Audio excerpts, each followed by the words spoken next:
Hello friends, welcome back to my channel. आज मैं आपको बटरफ्लाई स्लीव बेबी टॉप बनाना बताऊंगी।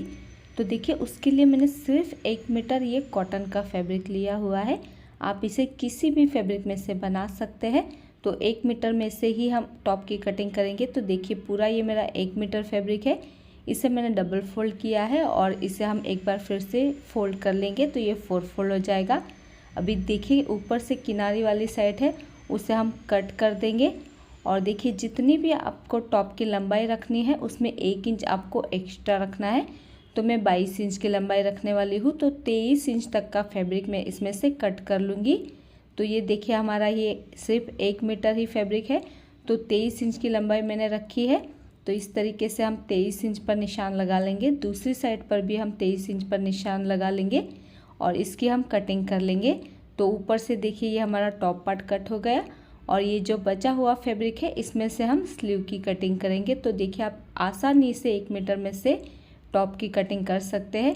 अभी देखिए, ये जो फैब्रिक हमने कट किया था इसे मैंने 4 फोल्ड करके बिछाया हुआ है। जो मेरी साइड है वो इसकी बंद वाली साइड है और जो ऊपर की साइड है वो इसकी खुली हुई साइड है। और इसकी जो लंबाई हमें रेडी रखनी है वो 22 इंच की रखनी है। तो 23 इंच की लंबाई हमने कट की है। अभी देखिए, शोल्डर के लिए हमें 6.5 इंच पर निशान लगाना है, क्योंकि हम इसमें बोटनेक गला बनाने वाले हैं। तो शोल्डर हमें 6.5 इंच का ही लेना है और आर्म होल की लंबाई के लिए भी हमें 6.5 इंच पर ही निशान लगाना है। देखिए, इस तरीके से हमें 6.5 इंच पर निशान लगाना है और 6.5 इंच पर निशान लगाते हुए एक सीधी लाइन ड्रॉ कर देनी है। जितना हमने शोल्डर लिया है उतना ही हमें आर्म होल भी लेना है। अभी यहाँ से हम चेस्ट का मेजरमेंट लेंगे। तो आपकी बेबी की चेस्ट का जो भी मेज़रमेंट हो उसका चौथा भाग करना है और उसमें 2 इंच ऐड कर देना है सिलाई मार्जिन के लिए। तो मैंने 9 इंच पर निशान लगाया है। चेस्ट का 4th पार्ट करना है और उसमें 2 इंच एक्स्ट्रा लेना है सिलाई मार्जिन के लिए। अभी देखिए, बैक आर्म होल के लिए हमें 1.5 इंच पर निशान लगाना है और फ्रंट आर्म होल के लिए 1 इंच पर निशान लगाना है।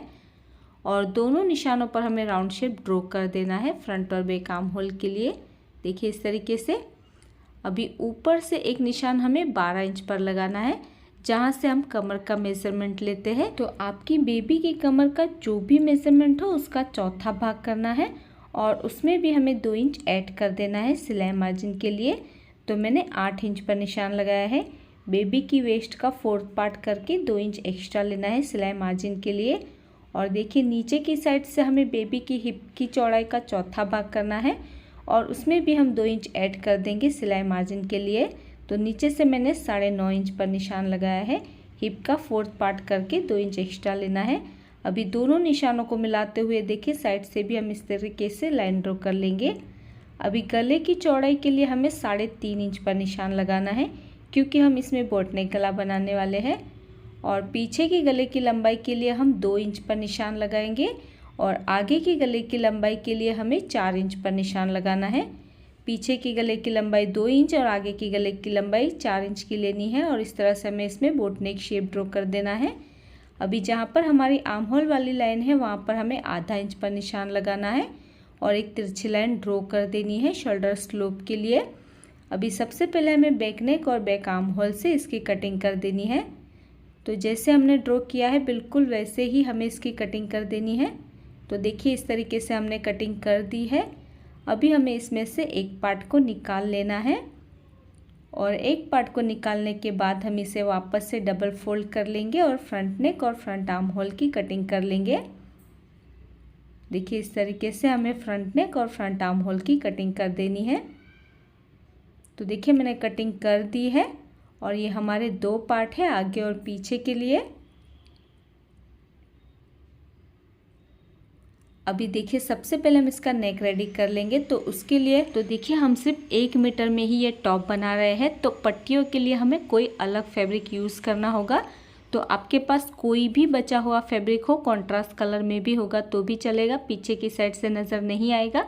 इसी में से हम पट्टियाँ कट कर लेंगे। तो मैंने ये तिरछी पट्टी कट कर ली है। इसे गले के ऊपर हमें सीधी साइड से ही रखना है और इसके ऊपर हम सिलाई लगा देंगे और पट्टी को डबल फोल्ड करते हुए अंदर की साइड पर मोड़ देंगे। और इसी तरह से हम फ्रंट नेक के ऊपर भी तिरछी पट्टी अटैच कर लेंगे, सीधी साइड से ही पट्टी को रखते हुए और पट्टी को डबल फोल्ड करते हुए हमें अंदर की साइड पर मोड़ देना है। तो देखिए मैंने पट्टी को अटैच कर लिया है, फ्रंट नेक पर भी और बैक नेक पर भी, दोनों ही नेक पर मैंने पट्टियों को अटैच कर लिया है। अभी एक पार्ट को हमें सीधा रखना है और उसके ऊपर दूसरा पार्ट हम उल्टा रखेंगे और इसके शोल्डर जॉइंट कर लेंगे। तो ये देखिए मैंने इसके शोल्डर जॉइंट कर लिए हैं। अभी हमें इसके आर्म होल के ऊपर भी तिरछी पट्टियाँ ही अटैच करनी है। तो देखिए मैंने ये तिरछी पट्टी कट कर ली है। अभी आर्म होल के ऊपर हमें पट्टी को सीधी साइड से ही रखना है और इसके ऊपर हमें सिलाई लगा देनी है और पट्टी को डबल फोल्ड करते हुए अंदर की साइड पर मोड़ देना है। और इसी तरह से दूसरी साइड का जो आर्म होल है उसके ऊपर भी हम सीधी साइड से ही पट्टी को रखेंगे और इसके ऊपर हम सिलाई लगा देंगे और इसे डबल फोल्ड करते हुए अंदर की साइड पर मोड़ देना है। तो देखिए मैंने दोनों साइड के आर्म होल के ऊपर तिरछी पट्टी को अटैच कर लिया है। अभी देखिए इसके लिए हमें स्लीव की कटिंग करनी है। तो आप देखिए ये स्लीव जो हमारा शोल्डर है उसके बिल्कुल सेंटर से भी लगा सकते हैं और किनारे से भी लगा सकते हैं। तो मैं किनारे से ही स्लीव को लगाने वाली हूँ।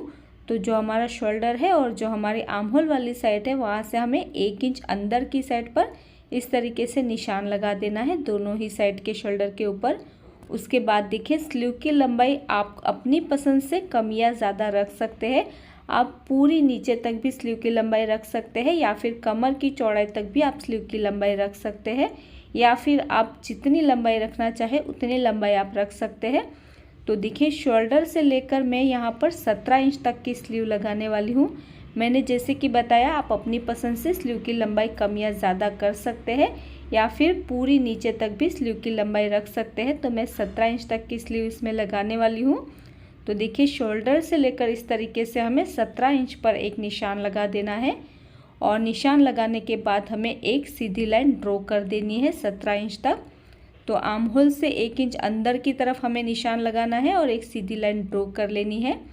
और इसी तरीके से दूसरे साइड पर भी हमें आर्म होल से अंदर की तरफ 1 इंच छोड़ते हुए निशान लगाना है और नीचे की साइड पर हमें 17 इंच पर निशान लगाना है और एक सीधी लाइन ड्रॉ कर देनी है। देखिए इस तरीके से। अभी इसी तरीके से हमें पीछे वाले पार्ट में भी 17 इंच पर निशान लगाना है। शोल्डर से लेकर हमें 17 इंच तक इसमें निशान लगाना है। तो हमें दोनों ही पार्ट में इसी तरीके से निशान लगाने हैं 17 इंच पर और एक सीधी लाइन ड्रॉ कर देनी है। देखिए इस तरीके से। और इसी तरह से दूसरी साइड पर भी हम 17 इंच पर निशान लगाते हुए एक सीधी लाइन ड्रॉ कर देंगे। तो देखिए यहाँ तक ये हमारी स्लीव आएंगी। अभी चलिए हम स्लीव की कटिंग कर लेते हैं। तो देखिए ये जो हमारा बचा हुआ फैब्रिक है उसी में से हमें दोनों ही स्लीव की कटिंग कर लेनी है। तो देखिए फैब्रिक को हमें इस तरीके से डबल फोल्ड कर लेना है। देखिए इस तरीके से हम इसे डबल फोल्ड कर लेंगे। अभी ऊपर वाली साइड इसकी फोल्डेड वाली साइड है, बाकी नीचे से तीनों साइड इसकी खुली हुई है। अभी इसे हमें इस तरीके से एक बार फिर से फोल्ड कर लेना है। तो ये हमारी 4 लेयर हो जाएगी। देखिए ऊपर वाली साइड इसकी फोल्डेड वाली साइड है और जो मेरी साइड है वो भी इसकी फोल्डेड वाली साइड है और नीचे से दोनों साइड इसकी खुली हुई है। अभी देखिए ये जो खुली हुई साइड है इसे हमें अपनी तरफ पर कर लेना है। तो देखिए इस बात का आपको ध्यान रखना है कि स्लीव की जो ऊपर वाली साइड है वो फोल्डेड वाली साइड ही होनी चाहिए। बाकी नीचे से तीनों ही साइड खुली हुई होगी तो भी चल जाएगा, लेकिन ऊपर वाली साइड इसकी फोल्डेड वाली साइड ही होनी चाहिए। अभी देखिए मेरी साइड इसकी खुली हुई साइड है। तो देखिए टॉप पार्ट में जो हमने 17 इंच पर निशान लगाया था उतना निशान हमें यहाँ पर लगाना है और 1 इंच हमें फोल्डिंग के लिए एक्स्ट्रा रखना है, क्योंकि हमें बॉर्डर भी तो फोल्ड करनी है। इसलिए हमें 18 इंच पर इस तरीके से निशान लगा देना है। जो बंद वाली साइड यानी कि ऊपर वाली जो साइड है वहाँ से हम निशान लगाएंगे। और देखिए ये हमारी स्लीव की लंबाई रहेगी। तो ये जो फैब्रिक की चौड़ाई है वो 8 इंच की है। तो हमारी जो स्लीव की लंबाई रहेगी वो 8 इंच की रहेगी। अगर आपको ज़्यादा लंबाई चाहिए तो आपको ज़्यादा फैब्रिक लेना होगा। अभी देखिए जो निशान हमने नीचे की साइड से लगाया है उसे हमें इस तरीके से राउंड शेप देते हुए ड्रॉ कर लेना है। जैसे कि आप वीडियो में देख सकते हैं बिल्कुल इसी तरह से हमें शेप ड्रॉ करना है। ये हमारी स्लीव का शेप रहेगा। अभी देखिए ऊपर से फोल्डेड वाली साइड है उसे हमें कट नहीं करना है, जो राउंड शेप हमने ड्रॉ किया है उसी को हमें कट करना है। तो देखिए वैसे तो ये जो फैब्रिक बच गया है उसमें से हमारी पट्टियाँ भी निकल जाती, लेकिन पहले हम स्लीव कट करने से पहले पट्टी को कट नहीं कर सकते थे। तो देखिए इस तरीके से हमारी दोनों ही स्लीव की कटिंग हो चुकी है। और देखिए ये सेंटर में हमें एक छोटा सा कट लगा देना है। दोनों ही स्लीव को इस तरह से पकड़ना है और बिल्कुल सेंटर में एक हमें छोटा सा ही कट लगाना है। और देखिए इस तरीके से ये हमारी स्लीव रहेगी। और चलिए मैं आपको इसे खोल कर भी बता देती हूँ। देखिए इसे खोलने के बाद ये कुछ इस तरीके से नज़र आएंगी। ये जो राउंड वाला शेप है वो नीचे वाली साइड पर आएगा और ये दोनों ही स्लीव हमारी कट हो चुकी है। अभी देखिए सबसे पहले इसका ये जो राउंड वाला शेप है उसमें अगर आप स्टिच करवाएंगे तो इसका फॉल बहुत ही अच्छे से आता है, या फिर आप इसकी बॉर्डर को इस तरीके से बारीक बारीक डबल फोल्ड करते हुए इसके ऊपर सिलाई भी लगा सकते हैं। और दोनों ही स्लीव में इसी तरीके से हमें इसकी बॉर्डर को फोल्ड करना है। देखिए अगर आपका फैब्रिक कोई धागे खींचने वाला फैब्रिक होता है जिसके धागे बहुत ज़्यादा निकलते हैं तो आप ऊपर वाली जो बॉर्डर है उसे भी डबल फोल्ड करते हुए इसमें सिलाई लगा सकते हैं। लेकिन मेरा कॉटन वाला फैब्रिक है तो मैं ऊपर की तरफ से इसमें सिलाई नहीं लगाऊंगी। उसके बाद दोनों ही स्लीव की बॉर्डर को हमें फोल्ड कर लेना है। तो देखिए मैंने दोनों ही स्लीव की बॉर्डर को फोल्ड कर लिया है। अभी देखिए ये जो लाइन हमने ड्रॉ की है उसी के ऊपर हमें स्लीव को अटैच करना है। तो देखिए जो सेंटर में हमने कट लगाया है वहीं से हमें स्लीव को लगाना शुरू करना है। तो टॉप पार्ट का जो सेंटर है यानी कि शोल्डर है वहीं से हम स्लीव को लगाएंगे। तो स्लीव को हमें उल्टा रखना है और जहाँ तक भी हमने लाइन ड्रॉ की है वहीं तक हमें स्लीव को लगा देना है इस तरीके से। तो ये स्लीव हमारी ऐसे नज़र आएगी।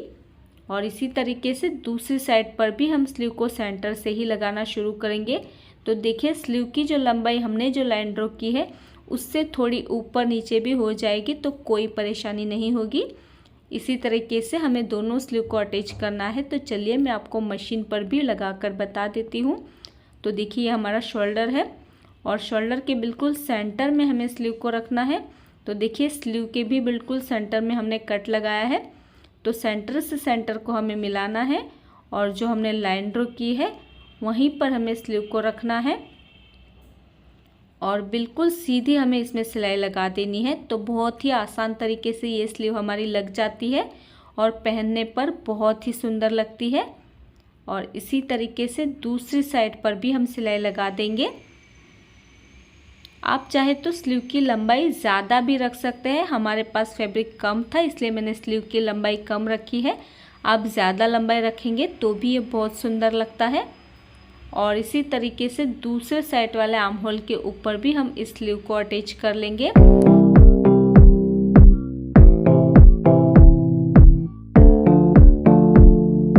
अभी देखिए स्लीव को लगाने के बाद ये जो किनारे वाला पार्ट होता है इसके कुछ इस तरीके से कोने निकलते हैं। तो इसे भी हमें इस तरीके से थोड़ा सा कट कर लेना है। ध्यान रहे हमारी सिलाई नहीं कटनी चाहिए, थोड़ा सा ही हम इसे कट कर लेंगे ताकि ये अच्छे से शेप में आ जाए। तो चारों ही साइड से हमें इसके कोनों को थोड़ा थोड़ा कट कर लेना है। तो ये देखिए इस तरीके से मैंने स्लीव को अटैच कर लिया है और आप देख सकते हैं ये स्लीव हमारी कुछ इस तरीके से नज़र आएंगी। तो दोनों ही स्लीव को मैंने अटैच कर लिया है। देखिए कितनी सुंदर लग रही है हमारी स्लीव। इसकी लंबाई थोड़ी और ज़्यादा होती तो ये और भी ज़्यादा सुंदर लगती। अभी इसे हमें टॉप पार्ट को उल्टा कर लेना है और ध्यान रहे स्लीव हमारी फिटिंग में नहीं आनी चाहिए। स्लीव को हमें अंदर डाल लेना है और साइड से हमें 1.5 इंच का गैप रखते हुए इसकी फिटिंग कर लेनी है ऊपर से लेकर नीचे तक। और इसी तरीके से दूसरी साइड पर भी 1.5 इंच का गैप रखते हुए हम इसकी फिटिंग कर लेंगे।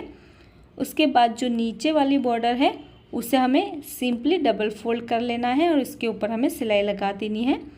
तो देखिए मैंने इसकी फिटिंग कर ली है और ये स्लीव हमारी कुछ इस तरीके से बाहर की साइड नज़र आएंगी। तो दोनों ही साइड से मैंने इसकी फिटिंग कर ली है और नीचे की बॉर्डर को भी मैंने फोल्ड कर लिया है। और इसी के साथ ये हमारा बटरफ्लाई स्लीव बेबी टॉप बनकर रेडी हो चुका है और ये है इसका फाइनल लुक।